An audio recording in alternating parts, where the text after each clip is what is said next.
Je n'ai pas ce que j'ai voulu. Pour notre relation, je me suis fait une promesse. Quitter tes cibres en te guidant sur une bonne vie. Amène durant notre courte vie. Mais car tu souffres mais si comme prisonnière. J'aurais voulu être humain dans ce qu'on vit, mais pour t'évader de la prison. Mais pourquoi pas le juste et l'endurance pour délivrer ta liberté, baby. En te croyant libre, t'as oublié qui t'es, baby, j'ai eu tort. Je savais pas que mes mots te faisaient mal, mais baby, j'ai eu tort. Je voulais juste te montrer un bon chemin, mais baby, j'ai eu tort. Pourquoi m'aimes-tu dans ta vie, baby? Parce que je t'aime, baby, baby. Je savais pas que mes mots te faisaient mal, baby, j'ai eu tort. Je ne voulais pas que tu te donnes à ces pratiques qui te conviennent pas, baby, qui fait de toi un assimilé. Mais plus je te parle de mes conseils, plus t'es pas à gagner. Plus je te veux le meilleur, plus t'es tombé plus bas. Sans se rendre compte, baby, on te guide sur une bonne chemin. Mais mon déplaisir te nuit pas, belle fille, cette vie n'éduque pas les femmes. Tandis que mes mots te blessaient, ma conscience me quittait, Mélodie. Et tu m'appelles Mélodie, parce que ta fille fait pas qu'avec. Salut internet, Malio Mandenkaou, Kuri Basi Taula. Ni basi tawla ala kana basi kambela jelena kawfo ka walimando foli mini tantala tusro ono balmake de do agas 24 ambe nyogombolo nda de do anti kartinina kawfo ka walimando foli mini tantala tusro aka soldani de do agas 24 kata bureau kono kata bla fo telegramu sanfé groupe fenfen sigilendo mama ka hamina koyede ko anti kartinina ko kartinina ni passeport ga séparer ka bonyona ambaw fo walimando mi tantala Balmaou Mandenkaou Ambora Amboku make foye tonyo ani nyani Amboku make foye kuma suluni maluyami bi namba kono ode kera amboku nye nga maleu chawbe nyogona ote kele bantola yede chawbe nyogona we kele damina tola de mo mi be kele damine kabla kasora kala nyini masabati ko mali autorité ko tigi nyini folo kaseka sido kabo mauni nyogonche ay follow mawu olu korompira chogomi awe hakilna mindo olu kuna ontede amalende ontede ko foko jeabe balmawu sini ambebo ambeta manifester république kunjumende yato yanka manifestation nous ya validé mbe doni fois kono j'espère que soy manga kabungo voilà beba do confirmant be francia beba do ambe état mina ambe jamana minka o jamana ma toroni nyani foi lase en maya namake yalla do lado ko nyumana mais confirmant be on m'a bali na on ka manifestation nous m'a validé depuis ce moment en nous be nyona amago bala sini ka manifester ya soranye email ci abet lenani tle woro bosisa jabu madi o ko fe anyu contacter iko kama ko problème tala ko me ko degere mi mbese ga ira ka foko an ka manifester follow anko OK problème tala anya dabo tiktak anya chuma olu yere ko vraiment ko tien kelendro de ko flatter ko iban ka fin iba valider anka mitini mi amba fe ka ke république iba valider kada kunjumene ka ko olu yere ya don ka famu malendo me tonyo kono ibe nyani kono tiela confirmant bende mais malendo tonyono do depuis confirmant mana au be confirmant na folo depuis confirmant mana au be nyani kono au be prison minanka jamana famu yamblala kasabu ke seben koy na ko confirmant jamana yin kono anga mara confirmant kono sebente mo munum bolo lu be balo chogodi mo munum te siso kono lu ba ke chogodi mendela ko bena tasira de do ko bena ta chogodi do anu kumana préfecture mo kumana kula famia tiela ambe nin kechogo indela ambe nin kechogo indela hal na ya soro nu bado ibetla ka nyininka katla ka question pour sanku oyuka hake oyuka bare awa ambuka jamana kono ambo fana respecté an sona ina ni question fefenya anya jabi inana ni laɲino laɲini an y'a jaabi an kan k'u jaabi bonya ni karama min kɔnɔ an y'u jaabi o bonya n'o karama kɔnɔ ko sini an bɛ bɔ ka taa république malien den bɛ diɲɛ yɔrɔ yɔrɔ i k'i kun da république ka à partir de 11h an ka ɲɔgɔn sɔrɔ république an bɔ ku ka taa autorisation ɲini nin confinement in kɔnɔ fɛn wɛrɛ an bila la dɛ awa fɛn wɛrɛ fana m'a to fana ni faransiw sɔnna k'o valider pour que anw ka manifester sini a man kan ka kɛ sariya kɔnɔ a man kan ka kɛ mais tɔɲɔ min b'an ka kɔlɔlɔ min b'an ka dɛ o de y'a to i y'a valider k'a fɔ ko an bɛ se ka bɔ ka taa an ka manifestation an bɛ se k'a kɛ n'o tɛ i tun t'a fɛ k'a valider n'o tɛ n'i ye demande kɛ dans 24 heures ou bien 72 heures i b'i jaabi mais bi depuis kunu anw n'u bɛ ɲɔgɔn na an bɛ misali ci an b'a ci i b'an jaabi ouais a bɛ ɲɛnabɔ a bɛ kɛ tan mais non bi an y'a dabɔ a kama de chaque une heure de temps an b'u contacter chaque une heure de temps an b'u contacter ka citation explication d'u ma hali bi k'u la convaincu k'u la sɔn i ko problème t'a la comme i b'a ɲini an fɛ fana maa o maa bɛ taa manifestation kɛyɔrɔ la masque i k'o supporter i ka masque i k'a k'i yɛrɛ la i k'a porter o ye kelen ye filanan fɛn min ye tulu min bɛ yen n'an b'a kan tɛgɛ la an kan jija cogo bɛɛ lajɛlen na bɛɛ ka o likidi ɲini a ka sɔrɔ i bolo i ye nin bɛɛ ɲininkali kɛ awa an ka se k'a dɔn k'a faamu fana confinement fana de b'a la mais an ko wa yanni confinement eri cɛ yanni couvre-feu fana eri cɛ donc o b'a sɔrɔ an tɛ la an tɛ taa foyi kɛ république awa an tɛ taa fara ɲɔgɔn kan foyi kama ni faso tɛ faso y'an bala an ka hakɛ de la faso y'an ka vie de détruire jamana kɔnɔ o kɛra an bɔ kun ye jamana kɔnɔ ka na jamana kɔ ka tugu i ko k'u y'a tana ye an balolen yɛrɛ de ye an ko sisan kɔni ko a banna mais an bɛɛ ka ɲɔgɔn sɔrɔ république sini an ka manifestation sini le 20 mars a b'a la 11h a ma bɔ a la dɛ an n'u kumana i tilala k'an jaabi ka email ci an ma fana k'a fɔ ko wayi ko an bɛ se k'a kɛ k'a da la tɔɲɔ min ni kɔlɔlɔ min b'an kan ka da la an bɛ souffrance min kɔnɔ jamana in kɔnɔna na i bɛ sɔn an ka bɔ an ka taa manifester an ka bɔ an ka taa an ka nisɔngoya yira an ka bɔ fɛn min b'an kun n'an kan ci an ka taa fɔ république diɲɛ bɛɛ k'a lamɛn an ka jamana ɲɛmaaw an ka jamana faamaw k'a dɔn k'a fɔ k'an bɛ souffrance kɔnɔ nin de don a kuma tɛ caya ka taa yɔrɔ si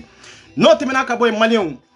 fɛn min ye Lion consulat ye baara ma kɛ yen bi ka sababu kɛ anw ka hakɛ minanen don ka sababu kɛ anw bɛ degun kɔnɔ ka sababu kɛ anw bɛ tɔɔrɔ kɔnɔ Lion consulat maa o maa taara rendez-vous la ye bi i b'a dɔn k'a fɔ ko baara ma kɛ yen ne bɛ waati dɔw la ne bɛ sin dɔ bila mɔgɔw t'a faamu n bɛ taa n'a ye YouTube kɔnɔ n b'a publier n ka page sanfɛ mɔgɔw mago b'a la de ka explication de di aucune explication tɛ di o bɛ kɛ kun min kama a bɛ kɛ hakilina min kama olu dɔrɔn de b'a kalama k'a fɔ a kun ye nin ye an ka laɲini ye nin de ye aucune explication tɛ di o ma i taara Lion consulat la i taara mun de la ye i taara ko Lion consulat ka datugu maa minnu yɛrɛ tɔɲɔnen don maa minnu bɛ ɲani kɔnɔ maa minnu bɛ souffrance kɔnɔ yarɔ bi m'a to ne bɛ ka kuma ni Lion ko ye i wulila kow bɛnna i taara Lion bonya ani karama kɔnɔ i taara consul min bɛ yen a y'u yɛrɛ sɔn bonya ani karama kɔnɔ bonya ni karama in kɔnɔna na i ko laɲini foyi t'olu bolo awa naku foyi t'olu bolo olu naku ye kelen dɔrɔn de ye fila tɛ dɛ passeport ni nina ka fara ka bɔ ɲɔgɔn na o ye kelen ye filanan consulat min bɛ Lion a ka datugu i bɛ kuma min ɲini fɛ c'est le consul de Lion nin dɔrɔn de don a kuma tɛ caya ka taa yɔrɔ si y'a dɔn yɔrɔ n'a bɔ yɔrɔ cayara mɔgɔ min b'a ɲini ka sa n'i y'o bagabaga k'a fɔ ko i ye gusan ta k'o bugo o mago tɛ saya la tugun maa minnu taara Lion consulat kɔnɔna la olu b'a ɲini ka sa de n'aw ko k'aw b'olu bagabaga ni polisi ko de k'aw b'u bagabaga ni dabara de aw b'u bagabaga ni Mali autorité de aw bɛ k'aw yɛrɛ sɛgɛn fu olu ko consul bɛ ka kuma min fɔ manamana kan de don olu na kun kɛra de baara tɛ kɛ yan bi yan ka datugu Lion consulat ka datugu bi i t'a fɛ baara ka k'a kɔnɔ consul ko ok problème t'a la n b'a fɛ an ka sigi an ka kuma n'an sigira ka kuma an bɛ faamuyali caman sɔrɔ sigikan fɔ ye damu ye oui minnu taara olu bɛ se ka sigi ni consul bɛ sigi ka kuma bonya ani karama kɔnɔ n'anw b'i kɛlɛ an tɛ bali la dɛ anw b'i wele de k'i prévenir n'a ye k'a fɔ ko an b'a fɛ k'i kɛlɛ o de ye tiɲɛ ye mais ka t'i dogo dɔ kɔfɛ k'a fɔ k'i bɛ dɔ kɛlɛ o ye hɔrɔnkɔlɔnya de ye an tɛ cardinal tɛ sɔn o ma dɛ non soldat minnu taara a bɛ invisible soldat minnu taara identité t'a si la soldat minnu taara tɔɲɔ ani kɔlɔlɔ kɛra sababu ye ka tɔɲɔ da ninnu kan ni consul yɛrɛ tun b'a kuma cogo dɔn a tun bɛ kɛ fɛn ye fɛn min an yɛrɛ hakili t'a la anw yɛrɛ fɔ kɛlɛ in bɛ taa yɔrɔ o yɔrɔ an ka laɲini bɛ sabati cogo o cogo an bɛ dankari o la an ka laɲini bɛ se ka sabati cogo min maliyɛndenw bɛ se k'u ka hakɛ sɔrɔ cogo min passeport ni nina bɛ se ka fara ka bɔ ɲɔgɔn na cogo min an tɛ cɛ tolore an tɛ muso tolore anw y'o de fɔ nin kɛlɛ kelen an b'a kɛ fɔ a dan i taara ala y'a kɛ Lion consul imam mankan caman do ala wi n b'a fɛ ni dɔw ka kuma mais jama min nana n'aw bɛɛ tɛ se ka sigi ka kuma n'o kɛra laban kana ta kɛ kɛlɛ i ko ok ko problème t'a la parce que laɲini kelen de b'anw bolo n'a sɔrɔ hakilina wɛrɛ bɛ e la pour que k'a ɲɛfɔ anw ye n'i tɛ se k'a fɔ bɛɛ ye problème t'a la tɔw ka jigi duguma mɔgɔ dama damaw ka to ye pour que concile ni olu ka sigi ka kuma i y'a kɛ o kɛcogo la vidéo bɛɛ mɔgɔ caman y'a vidéo ye mais vidéo yɛrɛ o bɛ ne bolo o ye kelen ye filanan vocal conversation min tɛmɛna u ni ɲɔgɔn cɛ concile kɔnɔna na a bɛ ne bolo ni concile baaraɲɔgɔnw ni ɲɔgɔn cɛ o bɛ ne bolo yan mais olu si c'est-à-dire olu si an mago to olu si la sisan k'a fɔ ko an b'o olu jouer parce que olu ye kɛlɛkɛminɛw ye kɛlɛkɛminɛ minnu arme minnu don i nafa ka bon kosɛbɛ o de y'a to maaw bɛ ka pressé an ma bɔ ni vocal ye an ma bɔ ni foyi ye ayi a ka di aw ye cogo min a ka kɛ ten n'an y'a kɛ ten a bɛ tiɲɛ a ka di aw ye cogo min a ka kɛ o kɛcogo la an tun tɛ bi sɔrɔ a bɛ kɛ ni kɔdɔn de a bɛ kɛ ni faamuyali de a bɛ kɛ a kɛcogo la a kan ka kɛ cogo min minnu taara fana i taara taa cogo min na n'u taara kɛ cogo min na tiɲɛlimaya kɔnɔ o b'a yira k'a fɔ anti cartinina anw bɛ violence contre la o b'a yira anti cartinina maliyɛn minnu bɛ k'u ka hakɛ min na olu taara réclamation de kɛ k'a fɔ consulat ka datugu i tɔɲɔna i ɲanina nafa foyi tɛ consulat la bi en tant que n'anw ka passeport mana nafa foyi tɛ consulat la bi en tant que ni passeport ni n'anw ma fara ka bɔ ɲɔgɔn na i taara nin kan in de kan consul min bɛ yen a y'u reçoit bonya ni karama kɔnɔ an'u sigira an'u kumana i tɛmɛna min kan min tɛmɛna u ni ɲɔgɔn cɛ ne 24 b'a kalama a bɛ ne bolo yan consul yɛrɛ tilala k'a fɔ vraiment aras 24 ye wele et puis ani ka mɔgɔ caman fana kumana mais e ni ne kumana ne ni ka mɔgɔ caman kumana munna o ni bi cɛ consulat ma datugu fɔlɔ o ye kelen ye filanan ye jumɛn ye ni e ni ne kumana ne ni nɔfɛ mɔgɔw bɛ kumana baarakɛla fɛn fɛn bɛ yen n'a caman kumana ka sababu kɛ kuma fila tɛ yen ka datugu ani bi cɛ aw ma rapport sɛbɛn k'a ci ka taa Bamako wa aw ma bandaw ladɔnniya n'a ye wa aw ma tila ka ambassade avertir n'a ye wa est-ce que Jabu sagira ne 24 ma wa non donc aw y'an ka sariya violer aw m'an bonya ani bonya de kan kan aw m'an bonya aw ma lajɛ maliyɛn denw ye aw m'a dɔn fana k'a fɔ ko aw sigi ka ɲɛ anw de n y'o de fɔ anti cartinina bɛ bonya anti cartinina maaw i ka hakɛ a bɛ lakana i ka hakɛ a bɛ sabati anti cartinina bɛ bonya Faransi kɔnɔ yan consul b'a bonya ambassades b'a bonya haut conseil b'a bonya awa ministres b'a bonya bandaw yɛrɛ bɛ anti cartinina mɔgɔw bonya n y'o de fɔ n ko mɔgɔ b'a kɔnɔ nimisa t'i ye dɛ i bɛ degun i bɛ tɔɔrɔ i bɛ ɲani mais an bɛ bonya dɛ anw de bɛ kɛ sababu ye yan étranger fɛn fɛn bɛ yan maliyɛn den fɛn fɛn bɛ Faransi kɔnɔna na yan bonya bɛ da a bɛɛ ka kelen cɛ fɛn fɛn bɛ yan muso fɛn fɛn bɛ yan bɛɛ bɛ bonya k'a da i ye maliyɛn den ye awa i ye jamanaden ye maa minnu bɛ baara la e de ka baarakɛlaw de don i kan k'i bonya ni karama kama a sababu bɛ bɔ anti cartinina mɔgɔw la dɛ musoba minnu b'a kɔnɔ cɛba minnu b'a kɔnɔ maa caman ma taa o mɔgɔ joli de taara maa 20 ni kɔ de taara maa 20 ni kɔ in tagalen ambassade consulat kɔnɔna na i ko jama ka ca dɔw ka bɔ dɔw bɔra mais i ni maa dɔw tora ye pour que ka kuma anw y'o de fɔ an ko maa tɛ se ka kɛ maa ye bɛɛ ka k'i yɛrɛ ye o de b'a to c'est-à-dire ɲɛtaga bɛ sɔrɔ kɛlɛ la o de b'a to fana an bɛ se ka engagé ka taa yɔrɔ jan na minnu taara nin kɛcogo in na ni consul sigira ka kuma i kɛr'u yɛrɛ de o n'u tun kɛra ne i tɛ se ka taa parce que ne tɛ se ka n dusukun labɔ k'a dɔn olu kɔnɔ mais n y'a dɔn k'a fɔ ko dusu bɔ olu kɔnɔ min ɲɔgɔnna fana tɛ ne kɔnɔ n y'a dɔn farinya dɔ bɔ olu fana la dɔw la min farinya ɲɔgɔnna tɛ ne la awa n y'a dɔn dɔw fana y'u nin fili komi ne fana ye nin fili cogo min dɛ cɛya kuma man ca dɛ WhatsApp sunjataw tɛ dɛ ayi Telegram o jaliba ninnu olu tɛ dɛ Facebook jaliba ninnu tɛ dɛ anw ko de c'est-à-dire action kɛyɔrɔ la i ka teri kan action kɛyɔrɔ la don min na i ni kan ka bɔ yɔrɔ min na c'est-à-dire i k'i jɔ a kɛnɛ kan mais ka kuma WhatsApp de kan n'an taara a bɛ ka e ma se e bɛ se ka dɔn wa cɛ caman siranna ka taa nin yɔrɔ la dɛ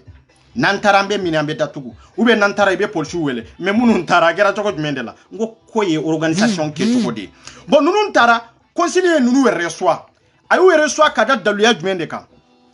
n'aw ye Lyon ta in ye maa minnu tun bɛ yen ni armebu tun b'u bolo bi Lyon consul kɔnɔna na baara ma kɛ a fɔra consul yɛrɛ y'a ɲɛf'u ye k'a fɔ ko bi ko baara tɛ se ka kɛ ko bɛɛ ka taa ko parce que anti cartinina mɔgɔw de nana faamaw de nana faama minnu bɛ k'u ka hakɛ ɲini i nan'u ka jɔngew de lamɛn jɔnge ye jɔn ninnu ye i ka jɔnw ye jɔn ninnu ye olu yɛrɛ kun de ye jɔnw ye fɔlɔ olu yɛrɛ kun de ye an ka baarakɛlaw ye fɔlɔ maa minnu tun bɛ yen dɔw taara mais dɔw ko non ko nin kɛlɛ min filɛ nin ye ko anw yɛrɛ bɛ fara anti cartinina mɔgɔw kan olu yɛrɛ wulila ka fara an ka jama in kan ye pour que ka ɲɔgɔn kunnawolo k'a yira k'a fɔ ko consulat min bɛ yen ambassade min bɛ yen ani fɛn minnu bɛ yen k'u tɛ maa bonya awa maa jɛɲɔgɔnw tɛ minnu taara rendez-vous la nin kɛcogo la tan dɛ olu yɛrɛ farila anw ka maa minnu taara k'a fɔ k'u bɛ taa consulat datugu i m'a dɔn ni sɛgɛn tɔ bɛ ɲɛnabɔ wa ni tɔɔrɔ yɛrɛ tɛ k'a fɔ ko maliyɛndenw degunna maa min taara rendez-vous la k'o ka rendez-vous tɛ ɲɛnabɔ a dɔn dusukasi de b'o kan tɔɔrɔ de b'o kan ɲani de b'o kan mais n'i y'a ye o farila maa minnu taara k'a fɔ ko baara tɛ kɛ yen i b'a dɔn ko gɛlɛyara dɛ ko gɛlɛyara fo ka dama tɛmɛ bɛɛ de tɔɲɔna bɛɛ de ɲanina bɛɛ de ka hakɛ minana awa hali ni ye rendez-vous ta fɛn tɛ ɲɛnabɔ kuma lasurunyala ni kɔnsili sigira e kumana kuma caman kɔnɔ kɔnsili ko ale bɛ fɛɛrɛ kɛ sisan ka dossier ci ka taa Bamakɔ a y'a fɔ kɔnsili ɲana ko dossier bɛ si chaque semaine a bɛ kɛ vendredi du enfant de fɛ bi yɛrɛ de anw ka denmisɛnninw cɛra ye i taara mun de la ye i ko kɔnsili RS 24 t'i wele wa a ko a ye wele mais e welela ani bi cɛ fɛn ma ɲɛnabɔ anw fana na kun ye yan ka datugu a ko non tiɲɛ la a ka d'an ye a ka datugu comme a ka d'aw ye cogo min mais a tɛ datugu nin kɛcogo in na n b'o ɲini aw fɛ n b'aw deli de fanga tɛ diyagoya tɛ aw bɛ lamɛn an bɛ sigi k'an fɔ kɛ an bɛ kuma minnu kɛ n b'a bɛɛ sɛbɛn k'a kɛ lettre ye k'a kɛ courrier k'a kɛ rapport ye k'a kɛ décret ye k'a ci ka taa le président de la république min ye bandaw ye kumasulu président min b'an kun na kodɔnbali min b'an kun na kalanbali min b'an kun na an taara maa min ta jardin kɔnɔ ka na n'a ye de a senda faralen o min b'an kun na de ko a b'a ci o ma i ko ok ko problème t'a la ne yɛrɛ tun bɛ ligne kan depuis sɔgɔma 7h du matin ne bɛ communication na fo ninnu bɛ bɔ consulat kɔnɔna na waati min ko ye kɛcogow de sa maliyɛn caman de bɛ girin-girin a bɛ ta nin si t'a ɲɛ ye a donna ta bɔra ta nin si t'a ɲɛ ye kow bɛ kɛ ji jukɔrɔ de awa kow bɛ kɛ comme a kan ka kɛ cogo min i ni cɛ kumana après i ko kɔnsili ma i ɲɛ b'a la i ko an bɛ taa i bɛ décret labɔ ou bien lettre sɛbɛn min farila an ni cɛ i b'a ci ka taa a ko wallahi billahi jama min sigi jɔlen bɛ i ko an b'an kali an ka sɛbɛnw na an b'an kalan an ka sɛbɛnw ɲini cogo la n'i taara ni dossier ye Bamakɔ i ka jaabu di joona dɛ parce que anw tɛ se ka temps perdu tugun nkalon t'a la an mɛnna ka temps perdu kɔnsili min bɛ Lyon a mɛnna ka lamɛn dɛ kɔnsili min bɛ Lyon bi y'a to ani ne kumana wa kɔnsili min bɛ Lyon bi y'a to ne ye kangari da ye wa a m'o faamu mais a bolo ne bɛ ka kangari da ye ni n yɛrɛ ka intérêt de ale bolo ne yɛrɛ kun ne yɛrɛ de mako b'a la kɔnsila ka datugu mais maa minnu yɛrɛ tɔɲɔna maa minnu aw ye maa minnu bali passeport la k'u bali nina la ka tila k'u bali carte consulaire la ka tila k'u bali date de naissance la bi olu yɛrɛ taara jɔ i da la dɛ olu taara jɔ i da la ne y'u wele tile joli tile 10 ni ko kalo joli i ma ne yɛrɛ pɔ i ye dossier sɛbɛn i yɛrɛ ka kuma i ye sɛbɛnni kɛ k'a ci ka taa k'a fɔ ko RS 24 t'i wele ko ma k'i ka consulat datugu i y'o fɔ mais i ma ne ladɔnniya n'a yɛrɛ i ma tila ka retour kɛ ne RS 24 tiɲɛ la i ye wele kun min na a kun n y'a sɛbɛn k'a bila ka taa Bamakɔ mais bi ni e y'o fɔ ninnu ɲɛna e y'a fɔ kun jumɛn de la parce que i siranna i b'a dɔn ne tɔɲɔnen tɛ mais maa tɔɲɔnen minnu yɛrɛ minnu bɔ k'u ka hakɛ ɲini olu de bɛ kɛnɛ kan n'i ko i b'a kɛ cogo dɔ la a bɛ kɛ tiɲɛli ye n'a dun kɛra tiɲɛli ye jɔn ka laɲini de don kɔnsili yɛrɛ de ka laɲini de don c'est pour cela k'a fɔ ko ne y'a wele ne y'u wele mun na n'i ma bɔ k'a kuma fɔ ne y'u wele mun na i ma message ci k'a fɔ ko ne y'u wele n ko i ma sɔn ka ne jaabi o de y'a to ninnu fana déplacera ka taa i ma sɔn ka retour kɛ ne o de y'a to maa tɔɲɔnen ninnu wulila k'a fɔ k'u bɛ taa immédiatement consulat ko a bɛ datugu k'o ye kɛcogow de ye o ne b'a kɛ n b'a kɛ ninnu de kama ne bɛ ka wele ne bɛ wele ninnu de kama pour que ka tiɲɛli invité pour que ka mankan invité mais kɔnsili nin yɔrɔ in n'a kɛra ko dɔnna ye cogo jumɛn de la parce que i ma sɔn maa minnu taara k'a fɔ k'u bɛ de consulat kɔnɔ k'olu arrêté sira la de ayi i ma sɔn o ma de mun de la parce que a b'a dɔn n'a y'o kɛ o tɛ wolo foyi la ni kɔlɔlɔ tɛ awa o tɛ wolo foyi la min ɲɔgɔnna kɛra Paris o ɲɔgɔnna de tun bɛ kɛ aw bolo k'a fɔ ko an tɛ katina mɔgɔw de taara attaquement na non nkalon de don Paris ta mɔgɔ minnu wulila k'a fɔ k'u bɛ t'u ka hakɛ ɲininkali kɛ pour que ni kɔnsili ka sigi ka kuma komi nin kɛcogo in na sécurité minnu bɛ da la n'olu tun sɔnna a ye tɛmɛ mais tiɲɛli tɛ kɛ mais bi baara kɔni bɛ tiɲɛ aw ni kɔnsili ka sigi k'an fɔ kɛ est ce que kɔnsili tun bɛ datugu ka se nin état la wa est ce que tiɲɛli tun bɛ kɛ wa tiɲɛli nɔ bɛ jɔn de la kalanbaliw ni kodɔnbaliw dama bɛ Paris kɔnsili kɔnɔna na yan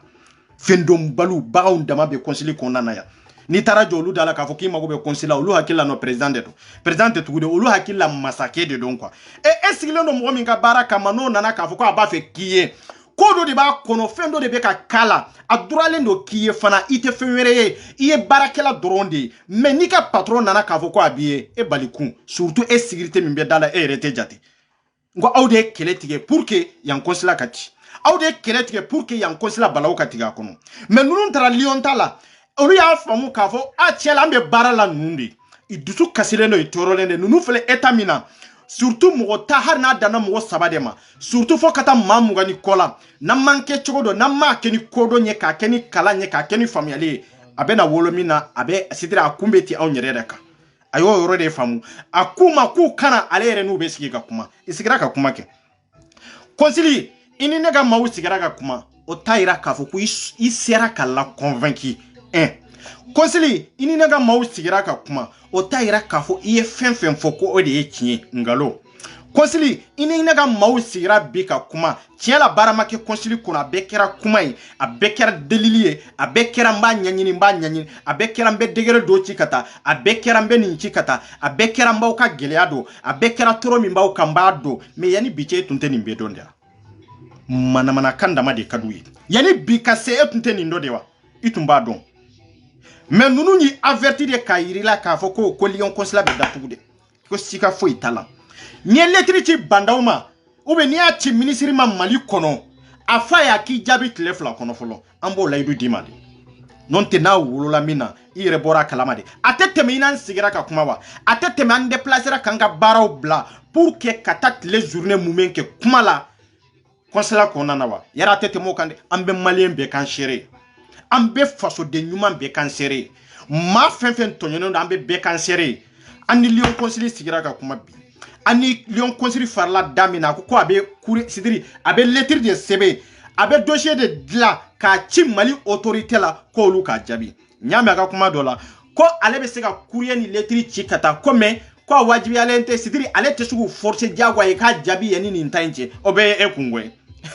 o tan bɛ janya e de bolo o bɛ surunya e de bolo mais o tan ka jan anw bolo même bi anw bɔra consulat kɔnɔna na pour que k'a sɔrɔ an ma yen minɛ kun dɔ de b'a la dɛ kun dɔ de b'a la k'a yirila k'a fɔ ko an kun dalen b'i kan kɛlɛ tɛ woyo tɛ de n'an taara dɔ min k'a fɔ an taara minɛni kama a ye bɔ mankan tɛ kɛ a y'an bila an ka dɔn mankan tɛ kɛ anw bolo bi ne yɛrɛ ka faamuyali la ne ko n ko bi n'an taara Lyon consulat kɔnɔna na n k'u b'a kɛ komi Faransi ta n ko mais a tɛ dogo cɛ la a tɛ dogo muso la ala y'a kɛ diplomate mu c'est-à-dire diplôme kelen bɛ sɔrɔ aw bɛɛ lajɛlen bolo sini si ka dɔnniya tɛ kelen ye sini si ka faamuyali tɛ kelen ye sini si ka kalan tɛ kelen ye minnu bɛ Lyon consulat kɔnɔna na i bɛ kɔdɔn ka tɛmɛ minnu bɛ Faransi kɔnɔna na minnu bɛ Paris consulat kɔnɔna na yan parce que n'u tun tɛ kɔdɔn n'olu fana tun ko denmisɛnnin minnu taara k'u tɛ don consulat kɔnɔna na a b'a sɔrɔ réseau sanfɛla ma ɲagami tugun wa nkalontigɛlaw b'a fɔ n y'a fɔ tan k'a sɔrɔ ko passera cogo min yɛrɛ aw t'a dɔn n ko ninnu taara Faransi consulat kɔnɔna de la k'a fɔ k'u bɛ dɔn sigi tɛw ko k'u tɛ dɔn est ce que bonya b'o kɔnɔ wa maa tɔɲɔna minnu bɛ yen n ye n ka passeport kɛ siɲɛ 4 siɲɛ 5 n bɛna ni consul yɛrɛ ka ɲɔgɔn ye fɛn min b'a kun na kan cɛ fɛn min bɛ n kun nin kan cɛ n k'a fa ye a k'o sɛbɛn k'a ci ka na an ka autorité la hali n'a y'a sɔrɔ ale nɔ tɛ awa hali n'a y'a sɔrɔ fana a nɔ de don pour que an ka se ka sigi ka kuma dɔ ka bɔ intention na mɔgɔw ka se ka faamuyali sɔrɔ nka yan sécurité y'a kɛ kɛlɛ ye ko non ko mɔgɔ tɛ dɔn o tuma fa tiɲɛ de don wa mɔgɔ tɛ dɔn o tuma aw de t'a dɔn wa mɔgɔ tɛ dɔn aw ka du kɔnɔna de don wa n ko baarakɛyɔrɔ dɔrɔn de don anw de b'aw sara k'aw bila da in ne n'anw ka sara tɛ aw tɛ jɔ da la k'a fɔ ko mɔgɔ tɛ dɔn waati dɔ sera maliyɛndenw ka bonya hali ni mɔgɔ kelen de wulila dɔ min na k'a fɔ ale kelen bɛ taa Mali consulat minɛ n'a taara consulat da la n'a taara k'a fɔ ko a mago bɛ consul la a y'a bila ka tɛmɛ ni consul ka sigi ka kuma n'aw tɛ tiɲɛli fɛ a kɛra cɛ ye a kɛra muso ye tan dɔ sera maliyɛnw ka bonya Faransi yan a kɛra cɛkɔrɔba ye a kɛra denmisɛnnin ye intention min b'a la a ka jigin komi tubabuw bɛ ka mara cogo min komi farajɛw bɛ ka mara cogo min i bɛ ka mara i b'a dɔn anw farafinw an n'olu ka idéw tɛ kelen ye an n'u ka kow kɛcogow tɛ kelen ye anw bɛ baara kɛ ni dusu de mais olu bɛ baara kɛ ni hakili de i y'a mara ni hukumu kɔnɔna na mais munna an ɲɔgɔn dama tɛ ɲɔgɔn mara ni hakili ye an ka dusuko dabila ne dusu tiɲɛnen don e dusu tiɲɛnen don ne taara maa min b'an bɛɛ kɔfɛ ko n bɛ taa kuma n'o tigi ye e y'i jɔ da la k'a fɔ ko ne tɛ dɔn tiɲɛni bɛ bɔ yen tiɲɛli tɛ bɔ tiɲɛli min kɛra Paris consulat kɔnɔna na yan Paris consulat mɔgɔw yɛrɛ de nɔ don dɛ i y'a dabɔ a kama tiɲɛli ka kɛ olu ka baara jɔ i y'a dabɔ a kama tiɲɛli ka kɛ parce que olu t'a fɛ ka baara kɛ ala ma don o don o de y'a to tiɲɛli kɛra Paris consulat kɔnɔna na mais Lyon ta ye mun de fɔ yanni nin bɛɛ lajɛlen ka kɛ a ko tiɲɛ la ko baara ka ca hali Lyon ta la n'i ko i bɛ rendez-vous la ta sisan i tɛ se k'a ta kun jumɛn de la parce que rendez-vous ta yɔrɔ tɛ yen tugun yen fara baara fanga bɛɛ bɛ Lyon de bon ni baara fanga bɛ Lyon anw bɛ Lyon datugu a yɛrɛ ka kuma ko n'an y'o kɛ ko bɛɛ mago bɛ sa Lyon consul ɲinana de anw mago sara san joli tile joli kalo joli waati joli bɛɛ mago bɛ sa bɛɛ mago salen kɔfɛ bɛɛ bɛ tɔɔrɔlen kɔfɛ bɛɛ bɛ ɲani bɛɛ janfalen kɔfɛ bɛɛ fagalen kɔfɛ e b'i jɔ k'a fɔ ko ni lion ta datugura ni e ka da hirimɛ b'a la anw ka papaga t'a la anw ka diɲɛlatigɛ y'an ka passeport de awa anw ka vie bɛɛ y'an ka passeport de maliyɛndenw ko k'u ka passeport bandaw i ni Asimu wallahi bɛn kali Alahu subahana taala la aw sigilen tɛ kunnangoya sigili la wa aw sigilen tɛ kodɔnbaliya sigi la wa a ye wuli ka maliyɛndenw k'u passeport di dɛ wallahi n'aw ma passeport di anw tɛ dugu wɛrɛ dɔn Europe dugu wɛrɛ dɔn dɛ mais Faransi yan kɔni an kan ka min kɛ an b'o dɔn dɛ bi aw perdila nafolo joli de la aw perdila million joli de la consulat kɔnɔna na aw b'o hakɛ dɔn wa yɛrɛ aw t'o hakɛ dɔn dɛ o ye bi dɔrɔn ye nin ye dɛ an ma sɔn k'a minɛ bi awa n'an tun kan b'a minɛ bi n'u tun banna dun kɛlɛkɛla fila mɔgɔ t'a dɔn min bɛ kɛ o aw bɛ se anw na ou bien an fana bɛ se aw la ko in tɛ tulonkɛ ko ye o anw t'an dogo cɛ kɔfɛ an t'an dogo muso kɔfɛ a bɛ min kun na e kunkolo kana ye ne y'o de fɔ maa si t'i to kɔfɛ de k'a fɔ ko i bɛ nin kɛlɛ in kɛ i bɛna fara an kan de an bɛ kɛlɛ in kɛ ɲɔgɔn fɛ minnu taara bi n'olu tun ko ko an tɛ se ka taa Lyon consulat la an bɛ siran ou bien n t'a fɛ n kunkolo ka ye yala ko in bɛ ɲɛnabɔ wa est ce que lettre bɛ sɛbɛn bi pour que ka taa n'a ye wa est ce que bi tun bɛ bali baara la wa yaro tun tɛ bali baara la de kɛlɛ in tɛ kɛ anw de kɔ a b'a tɛ kɛ ni dabara de a tɛ kɛ ni dabara de a bɛ kɛ ni action de a bɛ kɛ ni yɛrɛ kunturu de i bɛ nin de di pour que ka se ka kɛlɛ in kɛ anw y'a nin de di pour que an ka se nin niveau sɔrɔ pour que an ka tɛmɛ nin niveau la anw y'a nin de di bi pour que ninnu ka taa jɔ yen Lyon consulat kɔnɔna la anw y'a nin de di bi pour que ko bɛɛ lajɛlen Mali faamaw ka se ka lamɛn k'an ka gɛlɛya n'an ka tɔɔrɔ dɔn n'o tɛ bi m'a to mɔgɔw bɛ ka kule de bi m'a to mɔgɔw bɛ nin katina ko kɛlɛ la de mais Mali faama kelen tɛ yen min y'an jate n'i y'a ye i bɛ k'an jate n'i y'a ye bi i kamana gannen de don fɛn wɛrɛ tɛ dɛ i b'a dɔn on est déterminé jusqu'à bout détermination dan de don awa an ka fara ɲɔgɔn kan hali bi an ka taa manifester an ka fara ɲɔgɔn kan Lyon consulat min don yen bɛ datugu anw ye kangari da consulat ye de conseiller de an ko a ka lettre ci ka taa a yɛrɛ ka kuma an'u farila kuma o kuma la i ni maa tɔɲɛlenw de kuma na de n'a y'a sɔrɔ i ni ne de kuma na i b'a fɔ ko 24 ka sɛbɛn bɛɛ dafalen don mais sɛbɛn tɛ maa minnu bolo passeport ko bɛ maa minnu na passeport ko gɛlɛya bɛ maa minnu na i n'olu de sigira ka kuma ni e ma olu jaabi ni jaabi ɲuman ye ni e ma hakili ɲuman di olu ma ni réponse ɲuman mana e ma pour que ka se k'olu jaabi tunduman kalanta ni fo b'a ɲani n'a wolola min na a tɛ dogo cɛ la Faransi a tɛ dogo muso la Faransi awa Mali fana bɛ trembler ka fara a kan n'i y'a mɛn ko wari bɛ dɔn o ye de ni baara bɛ kɛ n'i y'a mɛn nafolo bɛ dɔn o ye de conseiller yɛrɛ yɛlɛn dɔ ye o ye de n'a bɛ taa sigi sesi ka yen de non yen bɛ minɛ ka di maliyɛndenw ma i bɛ yen kɛ salon kɔnɔna i b'a kɛ sigɛrɛti min yɔrɔ ye i bɛ t'u sigi yen jagoya siyɔrɔ tɛ maa minnu bolo maa minnu ka baaraw tiɲɛna Lyon consulat bɛ minɛ ka tila ka di olu ma maa minnu n'u tɛ baara la ni siyɔrɔ t'u bolo ni papier t'u bolo i bɛ taa Lyon consulat kɔnɔna la ka se ye ka tile o bɛ kɛ fo bandaw k'a ɲɛ yɛrɛ fo Asimu k'a ɲɛ yɛrɛ aw dama tɛ ɲɔgɔn na fɔlɔ wa bandaw ni Asimu tɛ ɲɔgɔn na fɔlɔ wa bandaw ni Asimu bɛ kɛlɛ ne y'o de fɔ aw ye sa n ko ne bɛ ninnu cɛ la de ne bɛ kuluba de quoi ne 24 bɛ kuluba de walahi ne m'o de fɔ aw ye n ko bandaw ye nali min kɛ Faransi a ye nali min kɛ Faransi wallahi ko ɲuman tɛ a ye nali min kɛ Faransi o bɛ kɛ sababu ye maliyɛn bɛɛ bɛ détruire a ma daminɛ Asimu la wa ko Asimu ma n'olu bɛ réunion min kɛ semaine kɔnɔ siɲɛ kelen n'o ye ministre conseil dama ye ka réunion ye ko Asimu kana se yen ko a t'a fɛ Asimu ka se o yɔrɔ la ka tila k'a fɔ Asimu ye k'a jɛya a tɛ foyi la sécurité dɔrɔn de don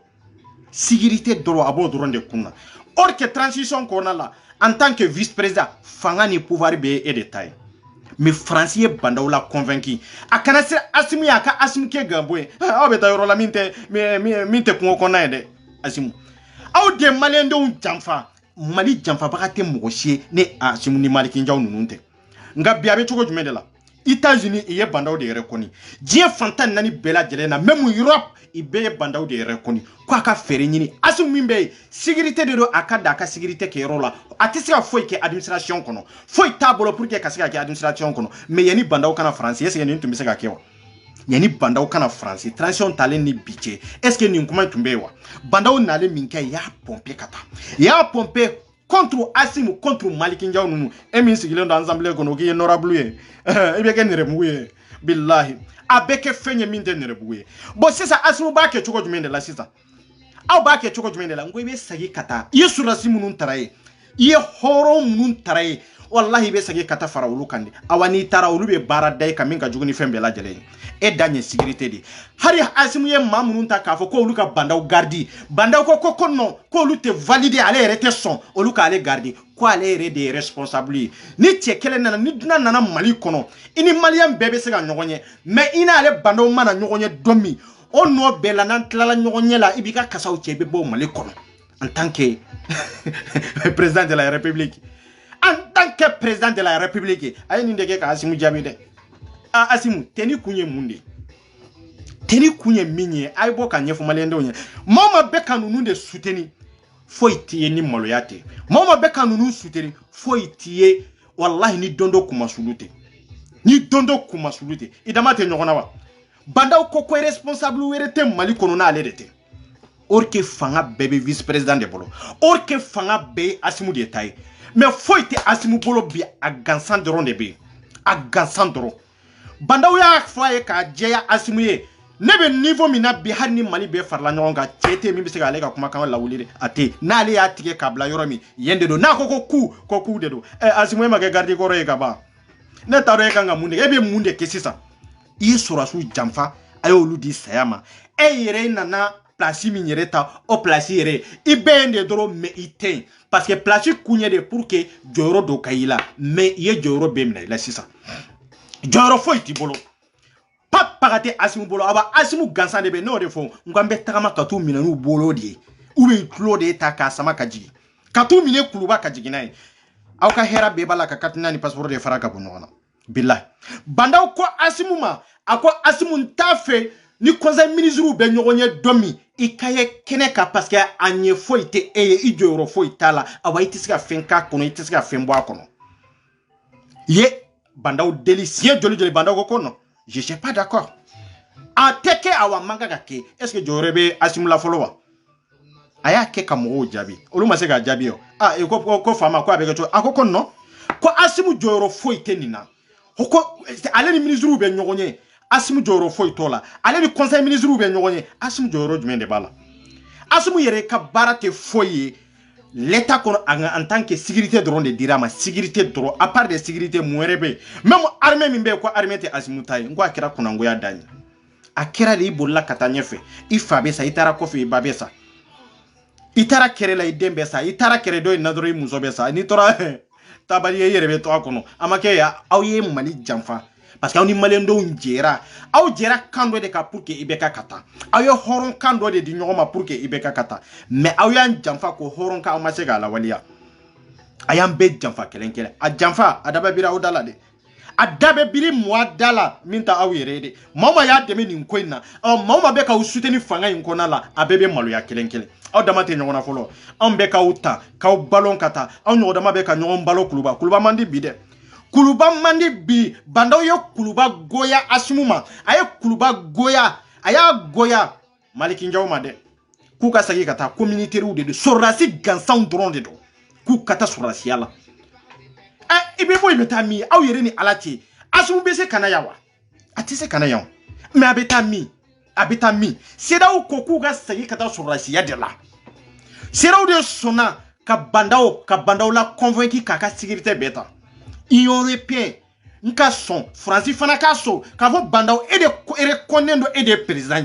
mais sorasi munumbe ende olu tede olu be sigi kata militaire de la aw be tu bla militaire la tu me sorasi ala yoromina ambe tu chawnu ploy ka tu do prison na ku pine ye bara minke ye violence minke c'est-à-dire ye kojugu mi manga ka ke je kono yo bara ke wale minke de fois sara ikase ka yu nyana de ibe sara na yede ene mo de voya bandaw manali ni anali go foloy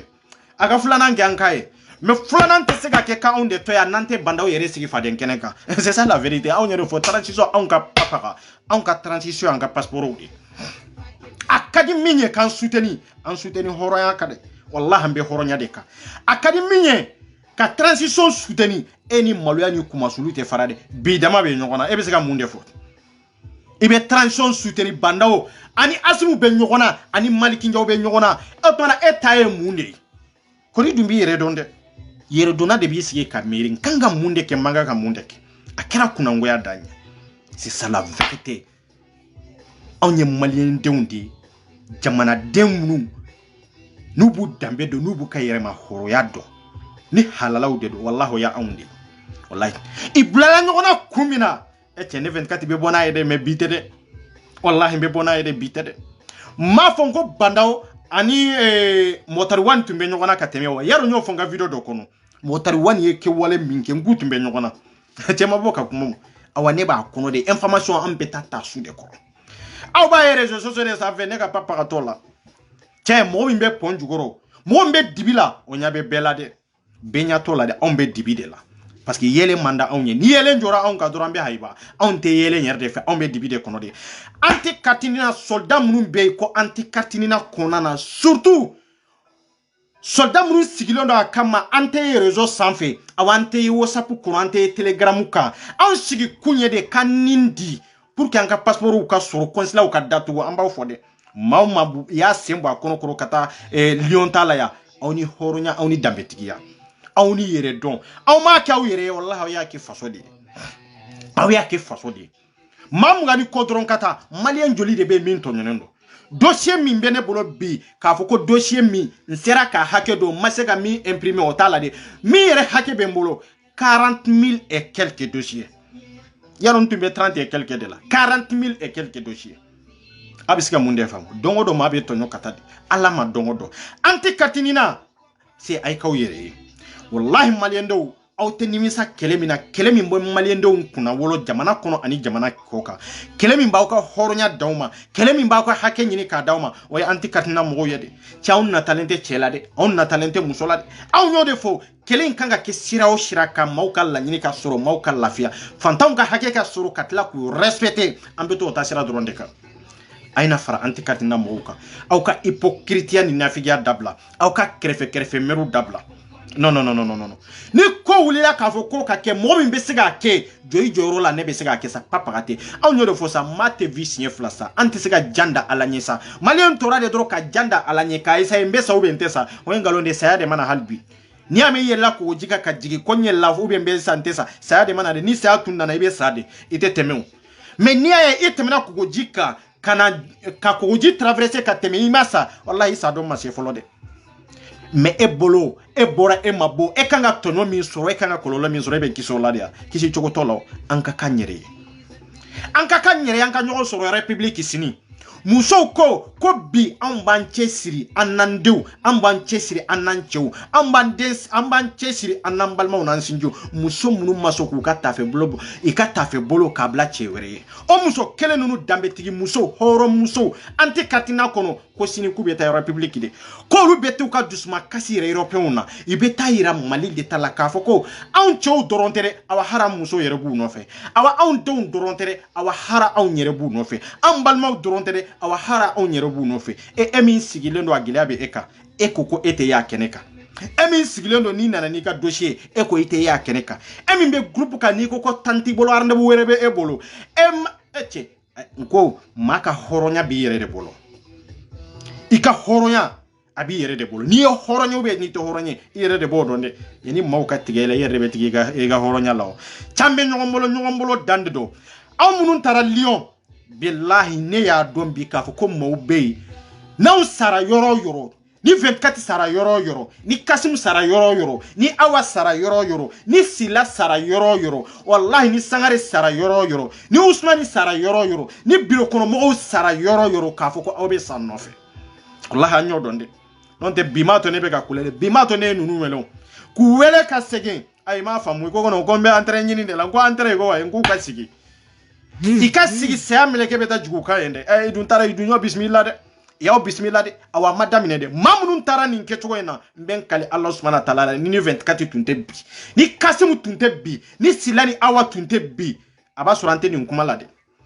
a b'a sɔrɔ an tɛ nin kuma la parce que ninnu dalen b'a anw na an y'u wele ka kumakan mun d'u da ka hɔrɔnya kuma mun f'u ye i ɲɛ b'a la kɛcogo min na i y'a to an t'a la awa i taara an y'a f'u ye cogo min i y'a kɛ o kɛcogo la ka taa bonya kɔnɔ ka segin bonya kɔnɔ n'aw ye tiɲɛlikɛlaw ye o bɛ kɛ yan a tɛ kɛ o anw tɛ maa bila violence la mais n'aw ye ko dama tɛmɛ anw d'an ye denmisɛnninw ma ko sabali de mais i bɛ sabali de kan mais sabali bali i tɛ se ka sabali o kan de tɔɲɔ ni kɔlɔlɔw ka biɲɛ turu la i tɛ se ka sabali o kan de o de don dɛ i tɛ se ka sabali o kan dɛ bi taara muna ma boy réseau sanfɛ k'a fɔ ko n taar'u bila violence la tout muna parce que malien fanba ye nafigi de malien fanba ye de ka problème ɲini dɔrɔn k'a da mɔgɔw kun malien fanba ye de dɔrɔn ka problème ɲini dɔrɔn k'a da mɔgɔw kun dɔrɔn a banna mais o don ta ko ne de nɔ don mais bi ta ye tagali min kɛ i ɲuman taara i ɲuman sagina ma boy réseau sanfɛ de journaliste m'o publier dɛ muna aw tun kan k'o de publier tiɲɛ la an tɛ katina mɔgɔw i bɛ violence contre la i tɛ violence kɛ n'i ye violence kɛra yan fɛ parinkaw yɛrɛ de nɔ don sécurité yɛrɛ de nɔ don olu de sababu y'a to violence kɛra n'o tɛ cɛ tɛ an tɛ katinina kɔnɔ min bɛ sɔn ka faso ti muso tɛ min bɛ sɔn ka tasuma ka faso la dɛ nka i bɛ faso bonya faso b'i bonya mais ni faso ko k'a b'i ka ɲɛnamaya don bɔgɔ la i b'a yira faso la k'a fɔ ko e de ye faso den ye dɛ i b'a yira faso marabaga la k'a fɔ ko mara min b'a bolo e de y'o mara d'a ma parce que e de b'a ka mara kɔnɔ anw siran ku k'an bɛ Europe anw siran ku Italie a ye wuli aw ka taa aw n'a ka ambassade ka ɲɔgɔn ye aw ka jɔn de don aw ka baarakɛla de don dɛ wallahi aw kana aw sigi de aw kana taa violence kama mais ka taa sigi kan fɔ kɛ n'a ye a k'a lamɛn aw ka tila ka waati d'a ma ka temps d'a ma o ye wajibi de y'a ka sariya kɔnɔ a kan k'o kɛ a ye taa aw ka consulat lamɛn a ye taa kuma n'u ye hali n'aw ma rendez-vous ta a ye wuli ka taa o don baara kana kɛ i k'aw yɛrɛ suwa n'u ko i t'aw yɛrɛ suwa o don na o ye kataba banna nin ye o c'est ça la vérité maa ka baarakɛla k'a fɔ k'i bɛna sɔrɔ k'a fɔ baarakɛyɔrɔ la ka tila ka rendez-vous ta o kama o ko b'a damana de o ko b'a damana de o tɛ nin ko ɲɛ de an tɛ katina mɔgɔ bɛ diɲɛ yɔrɔ o yɔrɔ i bɛ jamana o jamana kan n'aw b'a fɛ ka conseil de ye aw ni conseil ka sigi ka kuma ou bien ka ambassade de ye aucun rendez-vous aw kana rendez-vous ta de sariya ko t'o la de maaw de tun ɲɛna maaw de ɲanina a ye wuli dɔrɔn o don bɛɛ aw ka taa consulat kɔnɔna la aw nana ka conseil aw ɲɛna de pour que aw ka sigi ka kuma baara tɛ kɛ a dɔn parce que aw de nana faamaw de nana aw de ye président ɲɛ de ko nin tɛ ko dogota ye o ko dogota tɛ o n'i y'a mɛn an ka sigi ka kuma a sumalen de b'aw kun mais n'a kalaman don n'a kalaman don sigi kan kuma t'o la de sigi kan fɔ t'o la donc a ye wuli ka taa kalaman de bɛ bɛɛ kun espagnol a ye wuli aw ka taa ka consulat kɔnɔna na aw ni conseil ka sigi ka kuma aucun rendez-vous ne de bɛ k'a fɔ ye ne 24 ko tɛ Allemagne aw fana sigilen don a ye wuli ka taa ka consulat kɔnɔna na aucun rendez-vous aw n'u ka sigi ka n'u ko k'u tɛ se ka aw yɛrɛ sɔrɔ parce que aw ma rendez-vous de ta aw b'a ɲininka ko wɛ ko sisan kɔni ko ale de ye patron ye ko ale de ye patron ye k'aw ye baarakɛlaw ye awa da ka fermer complètement ko n tɛ munumunu ka taa yɔrɔ si dɛ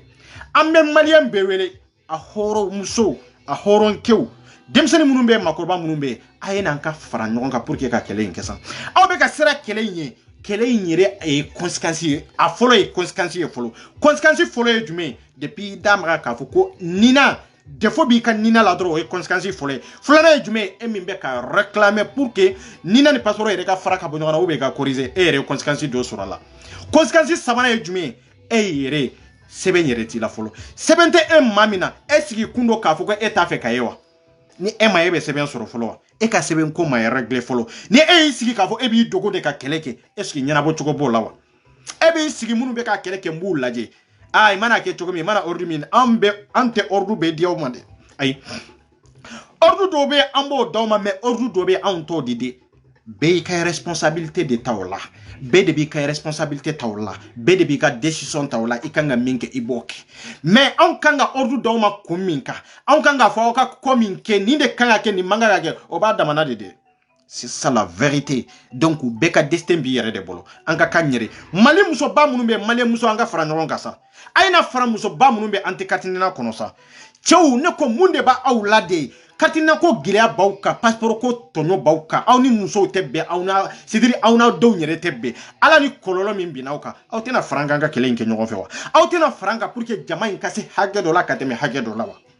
mais bɛɛ sigilen don k'i man kun a gɛlɛya bɛ n kan a gɛlɛya bɛ n kan o t'a ɲɛnabɔ dɛ hali n'i sira k'a fɔ ne i bɛ fara an kan de an b'a kɛ awa i nali dɔrɔn tɛ dɛ c'est-à-dire fo i k'a dɔn de i kan ka mun de kɛ parce que maa caman de bɛna kɔnba kɔnɔ maa caman de bɛna muguman kɔnɔ ale yɛrɛ bolo ale nana dɔrɔn mais a nalen kɔfɛ dɔrɔn a banna a bɛ kɔnba kɔnɔ o t'a ɲɛ ye de kɔnba ye mun de c'est-à-dire e yɛrɛ jɔyɔrɔ ye mun de e kan ka mun de kɛ ni mun de kan ka ni e m'o ɲininkali kɛ e tɛ se k'o dɔn parce que an tɛ maa si obligé i ka nin de kɛ an tɛ maa si wajibiya k'a fɔ ko karisa e de kan ka nin kɛ i ka nin de kɛ i ni nin de kan ka non e yɛrɛ de b'a ɲini c'est-à-dire aw ka laɲini ye ne ka mun de kɛ ni bɛ se ka kɛ n b'a fɔ ni tɛ se ka kɛ dɔrɔn n t'a fɔ mais kana dɔrɔn ka don combat kɔnɔ oui wa ne bɛ liti kɔnɔ e bɛ liti kɔnɔ kɛ liti de bɛ e kɔnɔ ma caman bɛ faransi tɛ faransi o faransi de b'u kɔnɔ faransi de b'u kɔnɔ anw t'a fɔ maa si y'a kɛ tan de e yɛrɛ de bɛ ɲininkali kɛ sisan a tiɲɛ la e nakun kɛra liti in de ye e yɛrɛ jɔyɔrɔ ye jumɛn ye sisan sa i jɔyɔrɔ ye min ye an kan k'i bila place min na an b'i bila o place la mais k'a fɔ k'an farala ɲɔgɔn kan an de b'a fɔ a kɛ tan non an tɛ ordre bɛ di sa n ko in ye kodɔn de ye ko in ye faamuyali ɲuman de ye wallahi n'anw k'aw ma k'a fɔ karisa i place filɛ i kilo i place filɛ a ka di e ka dɔ wɛrɛ de kɛ mais a man di e k'o kɛ hali o kɛtɔla i b'a fɔ ko non ko peut-être anw y'a kɛ diyagoya de ye ka ou bien anw de ye ordre di e ma k'a sɔrɔ e m'a faamuya e m'a faamuya c'est pour cela que an tɛ maa si wajibiya karisa nin kɛ non e yɛrɛ de b'a laɲini ni place jumɛn de kan ka jɔyɔrɔ jumɛn de la awa fɛn bɛ siti ninnu ka jɔyɔrɔ bɛ bɛɛ la place bɛ bɛɛ bolo fɛn bɛ siti ninnu bɛɛ kɔnɔ mais ni maa min ma ɲininkali kɛ personnellement e yɛrɛ la an tɛ se ka fɛn fɔ awa an tɛ se ka fɔ i taabolo ye nin de an tɛ se ka fɔ i ni nin de kan ka an tɛ se k'o fɔ de ne t'a fɔ Kasimu t'a fɔ ne t'a fɔ Sila t'a fɔ awa ne t'a fɔ Awa t'a fɔ Sangare t'a fɔ madame la présidente Sango Mani Bangoma min ye organisation président ye ale de bɛ ko in bɛɛ organiser manifestation n'an b'a fɛ k'a kɛ mɔgɔw kɛcogo mɔgɔw nacogo hali an ka ale de don madame la présidente n'o ye EPR présidente ye mais nin na ale ye organisation de ye quoi voilà c'est ça voilà ni ye soldat de kuma kan de madame la présidente ko bɛ cogo di kan jumɛn de bɛ donc an ka fara ɲɔgɔn kan n kɔni bɛ min fɔ ye sini an ka manifestation a bɛ bɔ partir de 11h an ka ɲɔgɔn sɔrɔ république cɛ hari ni ɲɛsi de jiginna anw bɛ république en tant que anw ka hakɛ ma sɔrɔ cɛ ne taa anw minɛ ko funtɛni de b'anw na don o don n'an bɛ so yɛrɛ kɔnɔ an bɛ kalaya de i b'a fɔ ko moteur de b'an na i b'a fɔ ko moteur de b'an na surtout anw yɛrɛ jɔlen concile ɲana ou bien concile kɔnɔna na n ko i b'a fɔ ko i bɛ k'an charger de bilahi ni m'i kan jigin ni concile mɔgɔw m'u kan jigin n'u y'u kan jigin an bɛ décharger mais n'u y'u kumakan layɛlɛ an ka kumakan sanfɛ dɔrɔn i b'a fɔ ko non ko ye moteur i ye dɔ fara puissance kan n'o kɛra o bɛ kɛ tiɲɛli ye dɛ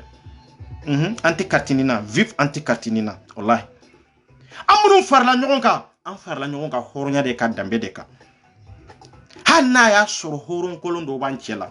hali n'a y'a sɔrɔ nafigi dɔw b'an cɛ la, hali n'a y'a sɔrɔ janfanti dɔw b'an cɛ la, awa hali n'a y'a sɔrɔ maa dɔw b'an cɛ la, maa minnu yɛrɛ nakun ye dɔrɔn nka ye dɔrɔn min mago t'a la, a kana ɲɛ ou bien a bɛ ɲɛ mago yɛrɛ t'a la, hali n'a sɔrɔ olu dɔw b'an cɛ la, mais a kanubaga n'a baarakɛla o de ka ca ka tɛmɛ a kunnango kan.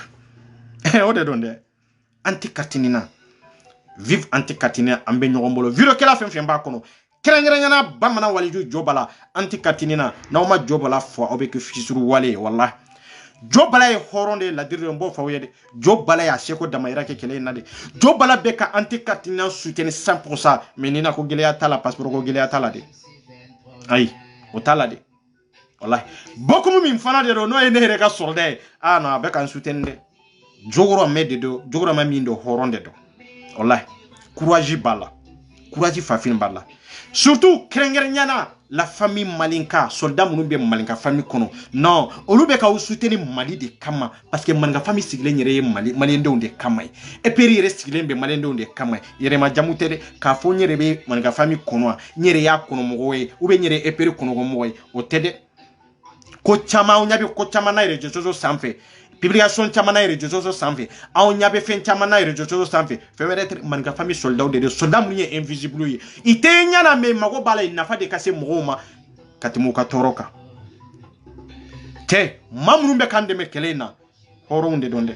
horon be tesede che be tese muso be tesede muso bamru be ka foko soldat de do nube hari malinka famille kono nube kande me horon de donde aw ta do nere ba do ko chama be orienter rejo so sanfé aw ta do muso bala che bala awa famba baniya sigi romo tana iba soro kelendron de be minte malinka famille mamburu ye non te fen be nube ga kowere ke rejo sanfé pour que kan soutena be malinka famille mamburu a famba be ni mo tanjo ibe mo kelende ta minte malinka famille mamburu ye de est-ce que malinka famille ko kele de doit est-ce que eperiko kele de doit non oteo munde do maliko fantaun de gona fantaun to nyona odi ya to ibe kaninke be kanin bela jelen beke dogola an kanunu souteni ni ye faso kode ni ye fantaun de to nyona awa anyere kunde to nyona wallahi awa jobala fana tayi nin ke tugodi jobala ambi fode horonya kelendi flate ni kelende do bila wallahi iye jamana deun kanu kadu jigi koro ala ki nyogona chaya rejo soso sanfe ala ki nyogona chaya ala ka shini kenya dima aya fo sigu ye ni minemeleke ko ambe kangari dai de paye muso tani biche atari dogo muso kofe atebo akuma kanteme atebo ka video ke o dona ko munde kera ko muso furu ya damne sigu de lawo ane betumbe chegana yala muso ta makalo flasoro e kera itebo ite réseau sanfé ite WhatsApp message be adresse la WhatsApp kono mba fo video de la de neta fo WhatsApp kono de parce que ni ya fo WhatsApp kono ibe se ga la me magota la me mba fo video de la ambe message adresse la en tant que vice président de nega vice président de donc ne kera banda e sala kin kisi banda parce que banda o kuna goyara kawangwa donc asimu de esi sankwa asimu de donc o ba ira ka fo ko joyro de tila sisawa place de tibolo sisawa amma go bilade antikatina mo ku mo go bilade jigi dalen bi kande ki ka bo iku kuna wolo ikabo ika kumani antikatina toye pour que ibe dugu mini toro min kono komi folo itumba ke tukomi ki kana to kono muso ko fede ikabo de niaye bi ambe kuma ba chama na re jojo sanfe changa passeport de masoro le non da ba so ranfana dalen be muso do kere fede voilà foi ka sega ninyoro fana famu kwa kananka chegana yake ka fo kono chegana yaye kuna ngoya de kwa no ote iye muso ta c'est vrai mais normalement kani dogo bebe ki nyingali ke antikadina groupe ka bebe ki nyingali ke ne rela ni boxu kono munde be sigula ngwa dalente foi la dalembe muso doron de kofe depuis sigu ye muso ta ngwa ni biche aya dabo fembe la jelena e to na munde kera subhanallah muso ta ya damine de la muso ta ma damine de la en contre le muso nyerete eta e folo e bodo an bodo e ya ta kanto antikatina ko kele de la o kele mabba mo mu ga passeport soro o te kele nta e folo e kele nta tede o e jama de tai muso yin e ta te folo ama valide kadi kele ma folo ko bo ika jamana do mago bela jamana do mbafe ika kuma ka fenfo femi be se ga famu kika bo ka kuma en tant que vice président de communication ika fenfo jamana do nya ika fenfo jamana fama we femi be se ga do hakilla femi be se ga ke deme jamana do ma ku mago bo de la ika bo dale muso inkerefe ite WhatsApp kono ite Telegram ka awa ite Facebook ka message be tle ka adresse la message be tle ka fiye s'il vous plaît ite bo non ibe bo de iti dogo de ni dogo ambi fofo kilabo ni dogo ambi fofo kilabo voilà comme ne reka gidi tambata le bolo kwa minye manga fitini tambata le bolo ale ka ciu kacha non tale koni beye tuma be franchement manga fitini koni beye tuma be edum beyele mais nya chie de fo manga fitini koni beye tuma be bodo mais ale ka tande tale bolo quoi mbo koni ta kalama kosobe tamba tale bolo quoi donc ka fo ka walima do foli mini dantala sini république ambeta turu che Mali tede anko République de Paris yande do ni Mali de do abatore ni gazu borankama ini marafatigu borankama ube tara fini do bandi do la do ka gasi do duma ku kana walide on fa Mali tede France de do Europe sharia de bia ay kawire don bete duskasi aba don bete kasiye don bete yele koy video bete duskasi video sini video ka intention te kelenye quoi oda to video do la mbele me Antonio no me anganga yele wati do fanala ambe do video la ka bo anti sika yele kadala ani miria jumende sigira sidiri ani hamina ko jumende sigira o de beke sababu antere me biyele ne kanga yele bi kasaw ke munun tara Lyon consulat la je suis fier de vous ayem kuna wolo ayem Mali kuna wolo parce que ti fora wo ye chogo mi dora tara ko ke chogo la kasegi cialité foite mankante woyote awa fana lamena aw kuma kan tara fana c'est ça o de yato mo salendo nkontanendo halbi ambe nyogombolo dande do hypocrite femme manjela ba yereta sa nko ne 24 de do mbebe mine kelenkele olo bolo ni chama mbe kuma côté 24 o de 24 ça aw mo de famu quoi e bolo ni 24 heures de beka kuma est-ce que c'est vrai e yere ni Allah taala che e ni ne yere de beka kuma wa no de fo hypocrite ya nebe kelela nebe jekulo la hypocrite de ba kono mo mi ba sama ka bo yene 24 de tambe nyogombolo antikatini na wallahi bilaw aw ten nimisa komina dantisika karawla o yeni ko yende de ambe nyogombolo dande do vive antikatini na kaswera dambela jelena ambe do ponjugoro on kany ponjugoro de salut merci.